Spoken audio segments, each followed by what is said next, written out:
Hi guys, this is Dr. Anjugam Duraisamy, cosmetic dentist from Tamira Plastic Surgery. இன்னைக்கு நம்ம பார்க்க போறது ஒரு இன்ட்ரஸ்டிங்கான டாபிக், that is veneers. நிறைய actresses வந்து இப்போ veneers prefer பண்றாங்க. veneers எதுக்காக நிறைய பேர் போடுறாங்க அத பத்தி நம்ம தெரிஞ்சுக்கலாம். வாங்க தெரிஞ்சுக்கோ புரிஞ்சுக்கோ செக்மெண்ட் குள்ள போலாம்.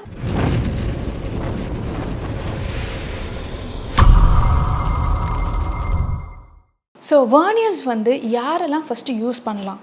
ஆனால் மோஸ்ட்லி நீங்கள் கேட்குறீங்க நிறைய ஆக்ட்ரஸஸ் யூஸ் பண்ணுறாங்களே, பட் அது எல்லாருக்கும் தகுமா, அது எல்லாருமே வேர் பண்ணலாமா?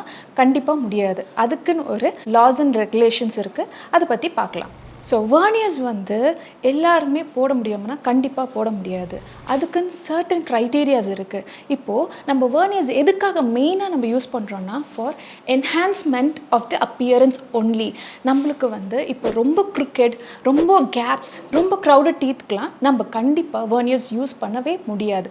ஸோ நம்மளுக்கு நிறைய ரெஸ்ட்ரிக்ஷன்ஸ் இருக்குது. அதில் ஒரு 5 பாயிண்ட்ஸ் நம்ம பார்க்கலாம். நம்ம பேஷண்ட்டோட எனாமல், தட் இஸ் பல்லோட தன்மை வந்து ரொம்ப சிவியராக எரோடட் ஆயிருந்ததுன்னா, தட் இஸ் எரோடட்னா ரொம்ப அரிச்சிருந்ததுன்னா நம்ம veneers-ஐ ப்ளேஸ் பண்ணுறது ரொம்ப கஷ்டம். ரெண்டாவது புவர் ஓரல் ஹைஜீன். அவங்க காலைல நைட்டு ப்ரஷ் பண்ணாமல் ரொம்ப சுகரி ஐட்டம்ஸ்லாம் எடுத்துகிட்டு இருந்து புவராக வந்து ஓரல் ஹைஜீன் மெயின்டைன் பண்ணாங்கன்னா கண்டிப்பாக veneers அவங்களுக்கு நாங்கள் கொடுக்க முடியாது. Third one is come recession. நம்ம கம்ஸ் வந்து ரொம்ப கீழே இறங்கியிருந்தால் கூட நம்ம veneers வந்து bit risky to give them. இன்னொன்று வந்து சைக்காலஜிக்கலாக இப்போ நம்ம veneers வச்சா நம்மள ஸ்மைல் டிசைனிங் நல்லா வந்துடும், அப்பியரன்ஸ் என்ஹான்ஸ் பண்ணும் அப்படின்னு நினைக்கிறாங்க. கண்டிப்பாக முடியாது. ஓரளவுக்கு பண்ணலாம், பட் நான் சொன்ன மாதிரி மேலே இருக்கிற க்ரைட்டீரியாஸ் இருந்ததுன்னா நம்ம கண்டிப்பாக அவங்களுக்கு veneers தர முடியாது. Positive side, that is advantages of veneers, அதை பற்றி நம்ம தெரிஞ்சுக்கலாம். அதாவது இன்ஜெக்ஷன்ஸ் எல்லாம் தேவைப்படாது, ரொம்ப இன்வேசிவாக பண்ண மாட்டோம். ஸோ இட் இஸ் அ நான் இன்வேசிவ் ப்ரொசீஜர்னால நம்ம எனாமல் லைட்டாக ரெடியூஸ் பண்ணிவிட்டு அது மேலே ஸ்டிக் பண்ணுவோம். So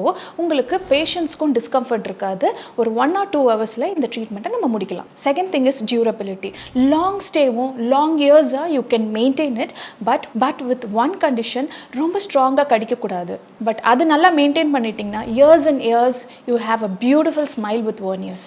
third is stain tooth. என்னென்னா நம்ம veneers மூலிமா கரெக்ட் பண்ணலாம். You can choose the colour, that is brighter colour. நீங்கள் சூஸ் பண்ணிங்கன்னா உங்களுக்கு ஒரு brighter look and brighter smile கிடைக்கும், which will stay for longer period. So last one is the important one, facial appearance improvement. அதாவது உங்களுக்கு smile correction இதில் கொண்டு வர முடியும். Mild twist and turns, mild gap, mild proclination, அதாவது பல் எத்தல், இது எல்லாமே கரெக்ட் பண்ணி உங்களுக்கு பியூட்டிஃபுல் ஸ்மைல் கொண்டு வரலாம். ப்ராபப்ளி ஆக்டர் அண்ட் ஆக்ட்ரஸஸ் இது அடிப்படையில் தான் they choose veneers for them. கண்டிப்பாக நீங்கள் டென்டிஸ்ட் கிட்ட வந்து ஒரு அப்பாயின்மெண்ட் எடுத்துக்கோங்க. உங்களுக்கு veneers போட முடியுமான்னு நம்ம பார்த்துக்கலாம். So get a free consultation at Tamira Plastic Surgery. I am ready to give a free consultation for you guys. See you and bye.